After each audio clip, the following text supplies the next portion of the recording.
ఆత్మీయ అందమైన నేస్తాలుగా జింకలను పిలుస్తుంటారు. ఇది రాష్ట్ర జంతువు కూడా. సిటీలో అనేక జింకలను చూడాలంటే వనస్థలిపురంలో ఉన్న జింకల పార్క్కి రావాల్సిందే.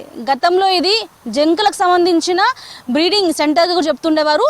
మరి అప్పటి నుంచి ఇప్పటి వరకు ఎన్ని జింకలు ఇక్కడ కనిపిస్తూ ఉన్నాయి, ముఖ్యంగా నగరవాసులు ఈ జింకల పార్క్కి వచ్చి ఎంతవరకు ఎంజాయ్ చేస్తారో తెలుసుకుందాం.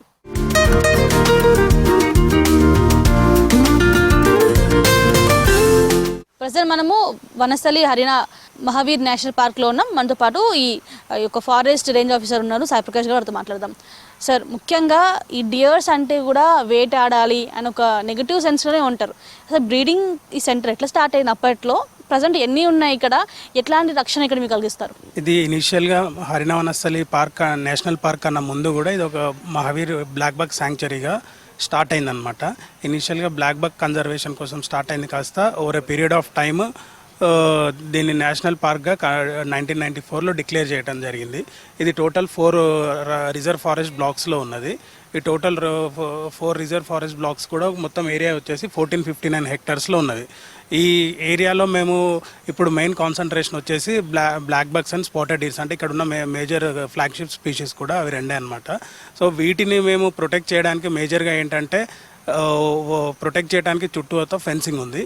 ఎట్ ద సేమ్ టైం వాటిని కన్జర్వేషన్ చేయడానికి అయితే వచ్చేసి లోపల మేము రెగ్యులర్గా మానిటరింగ్ కింద ట్రాప్ కెమెరాస్ పెట్టి వాటిని రెగ్యులర్ మానిటరింగ్ చేస్తాము. At the same time habitat improvement కోసం వచ్చేసి వాటర్ బాడీస్ ఏర్పాటు చేయడం జరిగింది.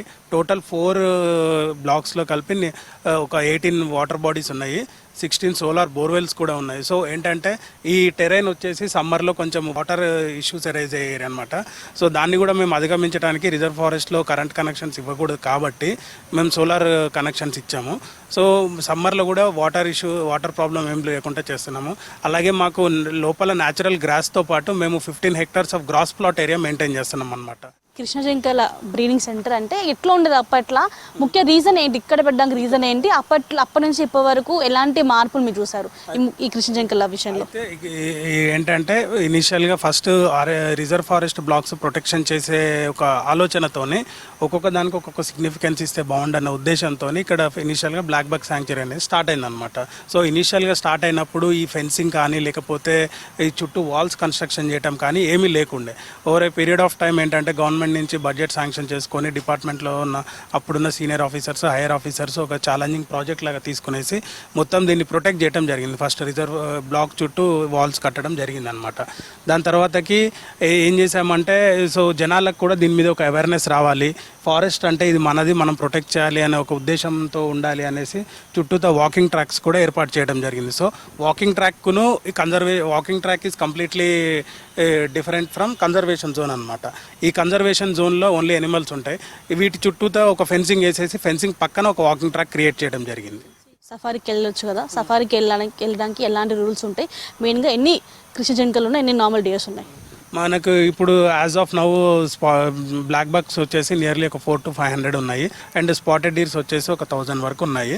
అండ్ సఫారీ వచ్చేసి మెయిన్ ఏంటంటే రిజర్వ్ ఫారెస్ట్ నేషనల్ పార్క్స్లో ఏంటంటే ఈ ఆర్మ్స్ తీసుకెళ్ళకూడదు, ఫైర్ ప్రొడ్యూసింగ్ తీసుకెళ్ళకూడదు, నెక్స్ట్ వచ్చేసి ఎనిమల్స్ని ఏ విధంగానైనా హర్ట్ చేసే వలల్ లాంటివి ఇలాంటివి తీసుకెళ్ళకూడదు అనమాట.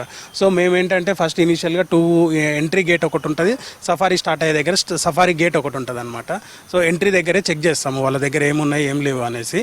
సో విజిటర్ జోన్లో only food is allowed. So లోపల సఫారీ ట్రాక్లో even food is also not allowed. As of now ఒక 3 కిలోమీటర్ షార్ట్ సఫారీ ఉంది. సఫారీ ఛార్జ్, ఎంట్రీ ఛార్జ్ వచ్చేసి 40 rupees for adults and 20 rupees for kids. And safari charge వచ్చేసి ఎవరికైనా సరే 70 rupees. Forest పేరే Vanasthali park. So మన తెలంగాణలో ఇక్కడే మెయిన్గా ఇట్లా నేషనల్ పార్క్లో ఉన్నాయా, వేరే ప్రాంతాల్లో కూడా ఉన్నాయా?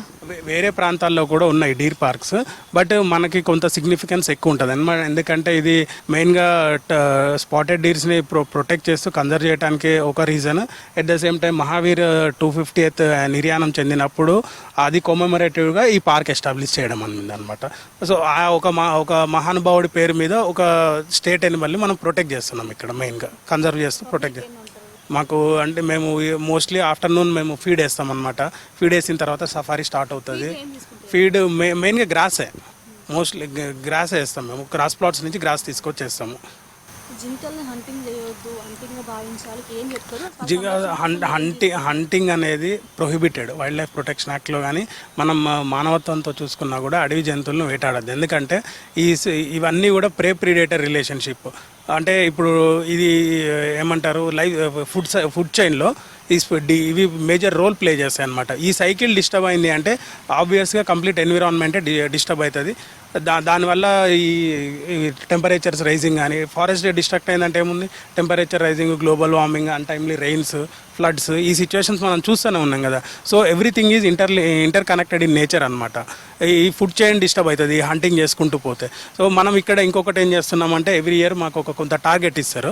సో ఆ టార్గెట్ బేస్ చేసుకొని మేము టైగర్ రిజర్వ్స్లో ఈ కొంత పాపులేషన్ అనేది ఇక్కడ నుంచి ట్రాన్స్లోకేట్ చేయడం జరుగుతుంది. అక్కడ కూడా మేము ప్రజెంట్ ఇక్కడ మా అమరాబాద్లో ఒక సాఫ్ట్ రిలీజ్ సెంటర్ పెట్టారు. సో ఇక్కడ నుంచి తీసుకెళ్ళి ఆ సాఫ్ట్ రిలీజ్ సెంటర్ లేసి అక్కడ నుంచి ఒక టైగర్స్కి ఫుడ్ లాగా ఉంటుందన్నమాట. ప్రజెంట్ ఈ యొక్క నేషనల్ ఫారెస్ట్కి కెపాసిటీ ఎంత ఉంది, ఎన్ని ఉన్నాయి ఇక్కడ? ప్రజెంట్ 1000 to 1200 ఉన్నాయండి. అండ్ దట్టు మనకి ఇంకా 2 ఎక్స్టెన్షన్స్ ఉన్నాయి, ఎక్స్టెన్షన్ 3 and 4లో.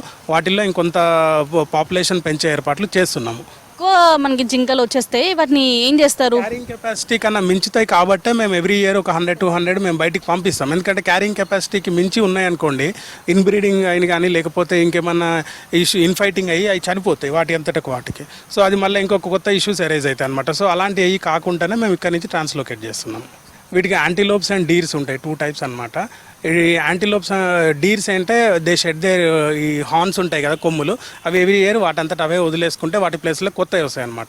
ఈ డీర్స్కి అదేంటంటే డీర్ జాతి. యాంటీలోప్స్ అంటే కృష్ణ జింకలు, ఏదైతే ఇప్పుడు మనం అక్కడ చూసాము, వాటికి స్పైరల్ హార్న్స్ ఉంటాయి, షార్ప్ హార్న్స్ ఉంటాయి అనమాట. అవి పర్మనెంట్గా అవి చనిపోయేంత వరకు వాటికి అలాగే ఉంటుంటాయి. వాటిని ఏం చేస్తారు? వాటిని హార్న్స్ మనం ఏది కూడా బయటికి తీసుకురావద్దు. Wildlife protection act rules and regulations క్లియర్గా ఉన్నాయి. ఏవి కూడా బయటికి తీసుకురావద్దు. అవి అక్కడే ఇన్ కేసు ఏదైనా ఎనిమల్ న్యాచురల్ డెత్ అయినా ఏదైనా ఇంజూర్డ్ డెత్ అయినా కూడా ప్రాపర్ ప్రోటోకాల్ ఉంటుంది. ఆ ప్రోటోకాల్ ప్రకారం మనం అక్కడే దాన్ని ఖననం చేయడం జరుగుతుంది. కానీ దాన్ని ఎటు కూడా బయటికి తీసుకురావడం ఉండదు. డీర్స్తో పాటు ఇంకే మిగతా ఏమేమి యానిమల్స్ ఉంటాయి, వాటి నుంచి వీటిని ఎట్లా ప్రొటెక్ట్ చేస్తుంటారు? ఇక్కడ అయితే కార్నివోర్ స్పీషీస్ ఏం లేవు. ఉన్నాయి వైల్డ్ బోర్స్ ఒకటి ఉన్నాయి, పీకాక్స్ బాగా ఉన్నాయి, చాలా బర్డ్స్ ఉన్నాయి. ఇంకా కమింగ్ నవంబర్, డిసెంబర్, జనవరి మైగ్రేటరీ బర్డ్స్ కూడా వస్తాయి అన్నమాట చాలా. ఇంకా వాటితో పాటు ఉడుములు, పాములు అన్నీ ఉన్నాయి. సో స్పెషల్ ప్రొటెక్షన్ వాటికి అంటూ ఏముండదు. ఎందుకంటే అవి కూడా ఒక ప్రీడేటర్ రిలేషన్షిప్లోనే బ్రతుకుతూ ఉంటాయి కాబట్టి ఇబ్బంది ఏముండదు. ఈ జింకలు, వీధి కుక్కల బాధ కూడా చాలా ఎక్కువ ఉందని కూడా పబ్లిక్ చెప్తున్నారు. సో దీని గురించి ఏం చెప్తారు మీరు? అయితే యాక్చువల్గా అది పోర్ట్రే చేసినంత పెద్దగా లేదు, సమస్య ఉంది. ఆ సమస్యకి రీజన్ ఏంటంటే మాకు ఒక చిన్న బాటిల్ నెక్ ఎక్కడ ఉందంటే ఆటోనగర్ డంపింగ్ యార్డ్ సైడ్ కొంత వాల్ మాది కూలిందనమాట. సో అదే ఏరియా వచ్చేసి లో లయింగ్ ఏరియా, అంటే ఆటోనగర్కి అయితేంది, మా పార్క్ అయితేంది, లో లయింగ్ ఏరియా వచ్చేసి వాటర్ అన్నీ అక్కడే ఉన్నాయి. సో దానివల్ల వాల్ ఒక 20% ఆఫ్ ద వాల్ కన్స్ట్రక్షన్ జరిగి ఆగింది. సో రేపు వర్షాలు తగ్గిపోయినాయి అంటే ఇమీడియట్ 1-2 monthsలో మేము అడ్రస్ చేస్తాము.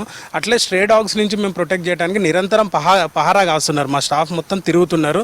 ఫర్దర్గా ఏమి ఇన్సిడెంట్స్ లేకుండా కూడా మేము చూసుకున్నాము, రెక్టిఫై చేసుకున్నాము. ఎక్కడ కూడా ఇప్పుడైతే as of now stray dogs ఎంక్లోజర్స్లో ఏం లేవు. వాటి నుంచి ప్రొటెక్టెడ్గానే ఉన్నాయి అనిమల్స్, ఇబ్బంది ఏం లేదు.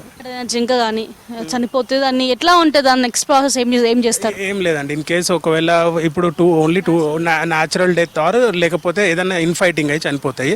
దానికి ఏం చేస్తామంటే మేము అబ్జర్వ్ చేసిన వెంటనే ఒక వెటర్నేరియన్ని పిలుస్తాము, దానికి పోస్ట్ మార్టం చేస్తాము, చేసేసి అక్కడే ఖననం చేస్తాము, కానీ దాన్ని బయటికి తీసుకురాము. అవి కూడా మోస్ట్లీ వాటితో పాటే బరీ చేస్తాం. అవి మాకు కట్ చేయడానికి కూడా మనకేం ఉండదు. ఏవైనా కొమ్ములు ఏదైనా ఇన్ఫైటింగ్ అప్పుడు ఏమైనా కనపడితే ఏదైనా మ్యూజియంలో పెట్టడానికి అది కూడా ఓ ప్రోటోకాల్ ఫాలో అయి పెడతాము తప్ప మేము బయటికి తీసుకురావడానికి ఉండదు. డేస్లలో, వీకెండ్స్లలో సఫారీకి ఎంతమంది వస్తూ ఉంటారు, లేదు వాకింగ్ కావచ్చు, లేదా బయట నుంచి చూసేందుకు ఎంతమంది వస్తుంటారు? డైలీ మార్నింగ్ 5:30కి వాకింగ్ ఓపెన్ అవుతుందండి. మనకి టూ ఏరియాస్ ఉన్నాయి. ఒకటి main park from Vanasthalipuram side, highway side, ఇంకోటి మన్సూరాబాద్ గేట్ సైడ్, జిఎస్ఐ పక్క నుండి కూడా ఉన్నది. ఈ 2 వాకింగ్ ఏరియాస్ కలిపి మార్నింగ్ నియర్లీ రెండిట్లలో కలిపి ఒక 500 members మనకి వాకర్స్ ఉన్నారు. సో వాళ్ళు రెగ్యులర్ వాకింగ్ చేస్తారనమాట. ఏదైనా చిన్న చిన్న ఇష్యూస్ ఉన్నా కూడా వాళ్ళు ఇమీడియట్గా మా నోటీస్కి తీసుకొస్తారు. ఎందుకంటే ఇప్పుడు ఫారెస్ట్ అనేది ఒక ఓపెన్ ట్రెజర్ అనమాట. దాన్ని ప్రొటెక్ట్ చేయాలంటే అది మా ఒక్కళ్ళ బాధ్యతే కాదు. సో అది అందరికీ ఇది మనది అని ఫీల్ చేసుకోవడానికి ఇక్కడ మేము ఇన్కల్కేట్ చేసిన ఒక హ్యాబిట్ వాకింగ్, ఈ చుట్టుపక్కల ఉన్న ఏరియాస్కి వాకింగ్ ట్రాక్ క్రియేట్ చేసి కొంచెం వాళ్ళకి ఒక రీక్రియేషన్ లాగా క్రియేట్ చేసినాం అనమాట. సో ఇప్పుడు నియర్లీ ఒక 600 వాకర్స్ ఉన్నారు.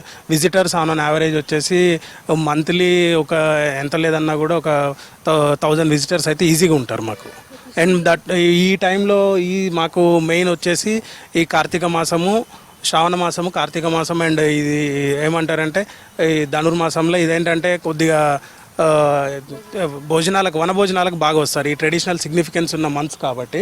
సో ఈ టైంలో మేము స్టాఫ్ అందరం ఉంటాము. అటు జంతువులకి ఏం కాకుండా వచ్చిన విజిటర్స్కి కూడా మంచి ఫెసిలిటీస్ ఇవ్వడానికే చూస్తున్నాం. ఇప్పుడు మనము ఈ ఈసీ సెంటర్ అని ఉంది, environmental education centre. Minor repairs ఉంటే రీసెంట్గా అటెండ్ అయ్యాము. విత్ ఇన్ 1 or 2 డేస్లో అది మనం ఓపెన్ చేస్తున్నాము. అట్లనే రీసెంట్గా కొత్తగా మనం ఒక చిన్న బ్యాంబూ వాక్వే అని, అంటే బ్యాంబూ సిగ్నిఫికెన్స్ ఏంది అని జనాలకు తెలియడానికి ఒక బ్యాంబూ వాక్వే అనేది కూడా పెట్టినాము ఒక 100 మీటర్స్కి. దాంతోపాటు లోపల నక్షత్రవనం, రాశులు నక్షత్రాలు మన లైఫ్లో ఏ రోల్ ప్లే చేస్తాయి అనేది ఇండికేట్ చేసే విధంగా నక్షత్రవనం, రాశివనం ప్లాంట్ చేసినాము. దాంతోపాటు వాటి సిగ్నిఫికెంట్ బోర్డ్స్ కూడా పెట్టినాము. ఒక చిన్న బటర్ఫ్లై పార్క్ కూడా ఉంది. ఇంకా దీన్ని ఫర్దర్గా కూడా ఇంకా యాక్టివిటీస్ డెవలప్ చేయడానికి మేము చేస్తున్నాం. కృష్ణ జింకలైనా ఏవైనా సరే మెయిన్గా ఏంటంటే ఈ ఫుడ్ చైన్లో ఒక మేజర్ రోల్ ప్లే చేస్తాయి అన్నమాట. ఇప్పుడు మనకి ఎలాగంటే యూజువల్గా చిన్న జంతువుని పెద్ద జంతువు తినుకుంటూ పోతే లాస్ట్కి వచ్చేసేసరికి అవి భూమిలో డికంపోజ్ అయ్యే స్టేజ్కి వస్తాయి అనమాట. ఈ మధ్యలో ఈ కృష్ణ జింకలు కానీ ఇవి కనుక డిస్టర్బ్ అయిపోయినాయి అనుకోండి, పైన ఉన్న పెద్ద జంతువుకి ఫుడ్ దొరకదు. ఆ ఫుడ్ దొరకని పక్షంలో అది ఇండైరెక్ట్ ఇంపాక్ట్ దేని మీద పడుతుంది, ఎందుకంటే గ్రాస్ బాగా పెరిగిపోద్ది. గ్రాసెస్ పెరుగుతాయి, చెట్లు పెరుగుతాయి, అన్వాంటెడ్ వీడ్స్ పెరుగుతాయి. సో అవి తినేవి లేకుండా ఉంటే టైగర్కు కూడా పాపులేషన్ ఉండదు. సో టైగర్ కూడా తినడానికి ఏముండదు కాబట్టి ఫైనల్గా టైగర్ లాంటి టాప్ కార్నివర్ కూడా చనిపోతుంది. అప్పుడు ఇదేంటంటే వాతావరణం, మన ఎన్విరాన్మెంట్లో డిస్టర్బెన్సెస్ వస్తాయి, సమతుల్యత అనేది దెబ్బతింటుంది. అది ఫైనల్గా ఇంపాక్ట్ దేని మీద పడుతుంది అంటే మన జనజీవనం మీదనే పడుతుంది. ఎందుకంటే అన్టైమ్లీ రైన్స్ కానీ, డ్రాట్స్ కానీ, ఒకేసారి క్లౌడ్ బస్ట్ లాంటి రైన్స్ రావటం, ఫ్లడ్స్ రావటము. సో ఫైనల్గా మన జీవితాల మీదనే అది ఇంపాక్ట్ చూపిస్తుంది. నేషనల్ పార్క్లో 1000కి పైగానే జింకలు కనిపిస్తున్నాయి. ఇక్కడికి వచ్చే విజిటర్స్ కావచ్చు, ముఖ్యంగా చిన్నపిల్లలు, మార్నింగ్ పూట వచ్చే వాకర్స్, వీళ్ళందరికీ కూడా ఈ హైదరాబాద్ లాంటి గజిబిజి లైఫ్ నుంచి కాస్త రిలాక్స్ అయితే ఈ జింకలు ఇస్తున్నాయని చెప్పాలి. ఇక రానున్న రోజుల్లో ఈ నేషనల్ పార్క్ని మరింత అభివృద్ధి చేస్తామని కూడా ఇక్కడ ఫారెస్ట్ రేంజ్ ఆఫీసర్ చెప్తున్నారు. ఇంకా పబ్లిక్ ఉన్నారు, వారితో మాట్లాడదాం. ఈ జింకలకి మానవులకు ఉన్న సంబంధం ఏంటి, రాను మనుషుల మైండ్ సెట్ ఎట్లా మారుతుంది, ఇటు జింకల ప్రేమికులు ఎట్లా మారుతుందో తెలుసుకుందాం.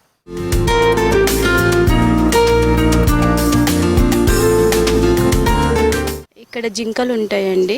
అండ్ మేము ఎప్పుడు ఎవ్రీ ఇయర్ ఇక్కడికే వస్తాము కార్తీక మాసంలో. బాగుంటుంది. సో ప్రకృతికి ఎట్లా ఉంటుంది? చాలా కూల్గా ఉంటుందండి. అంటే ఇక్కడికి వస్తే పీస్ఫుల్గా ఉంటుంది అండ్ మైండ్ అంతా ఫ్రెష్గా ఉంటుంది. పిల్లలు బాగా ఎంజాయ్ చేస్తారు ఇక్కడికి వచ్చి. చాలా బాగుంటుంది మార్నింగ్ వాకింగ్ అనేది, ఇంకా చెప్పనక్కర్లేదు. ఇది సూపర్ అన్నట్టు ఇక్కడ అసలు అమేజింగ్, అసలు చెప్పనక్కర్లేదు. ఈ వాతావరణానికి చాలా బాగుంటుంది ఇక్కడ. వీక్లీ వన్స్ ఖచ్చితంగా పిల్లలను తీసుకుని వీకెండ్లో వస్తే మాత్రం సూపర్ ఎంజాయ్గా ఉంటుంది. అండ్ పిల్లలు కూడా చాలా బాగా ఎంజాయ్ చేస్తుంటారు. సఫరీ కూడా ఉంటుందండి ఇక్కడ. అండ్ లైవ్లో చూడొచ్చు, ఎక్స్ప్లెయిన్ చేయొచ్చు మనం. ఇక్కడ ఎలా అంటే పిల్లలను తీసుకొని కూడా మనము సఫర్ చేస్తే కూడా చాలా బాగుంటుంది. దగ్గర చూడొచ్చు ఇంకా జింకలని. ఇది వనస్థలిపురం జింకల పార్కు. ఇక్కడ అన్ని రకాల జింకలు ఉంటాయి. ఇక్కడ ప్రకృతి చాలా ఆహ్లాదకరంగా ఉంటుంది. ఇంకొకటి మెయిన్ ఏంటంటే మన రాష్ట్రీయ జంతువు జింక.